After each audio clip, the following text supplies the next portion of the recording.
Hey YouTube, welcome to another episode of News in 2 Minutes, bringing you the news that you need to know every day. Let's begin.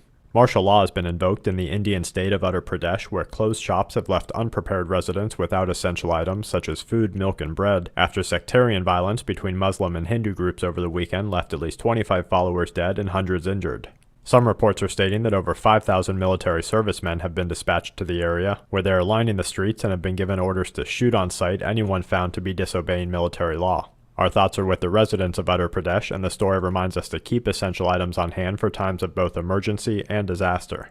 Turkey moved on Sunday to increase its military presence at the Syrian border, bolstering the likelihood that the country will become a leading opposition force in future military action with Syria. Local newspapers within the country have reported that semi-trucks lined with tanks and armored vehicles have been shipped to the border, as well as a large increase in the number of troops stationed in the area, while witnesses are reporting that new Stinger missile sites used for short-range air defense have been activated, while multiple command stations are being set up at strategic sites near the border. In related news, Syrian rebels fronted by the Al-Qaeda-linked Al-Nusra Front have seized control of an ancient Christian village north of Damascus, where heavy fighting has forced hundreds of locals to flee during gun battles between Syrian and opposition forces that have sent residents running from their homes for cover. Villagers who spoke with reporters offered a drastically different position than what is openly portrayed in Western media, asking where America is while rebels attack residents within the village, and going on to claim that the Islamist rebels are demanding that residents either convert to Islam at the time of capture or risk prolonged and extreme punishment. Scientists with the National Institute of Health are reporting that a combination of two currently available antiviral drugs have proven to effectively reduce virus replication and the chances of pneumonia in animals that have been exposed to the MERS coronavirus.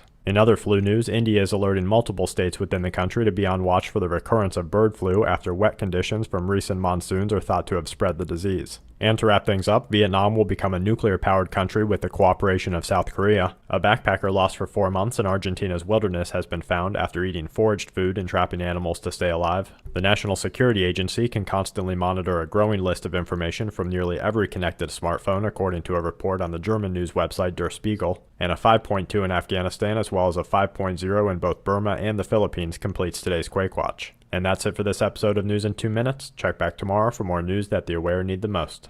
This week's News in 2 Minutes is brought to you by GoBerkey.com. Remove fluoride, lead, giardia, and other viruses with a high-quality Berkey filter today. And SQMetals.com for all your precious metal needs.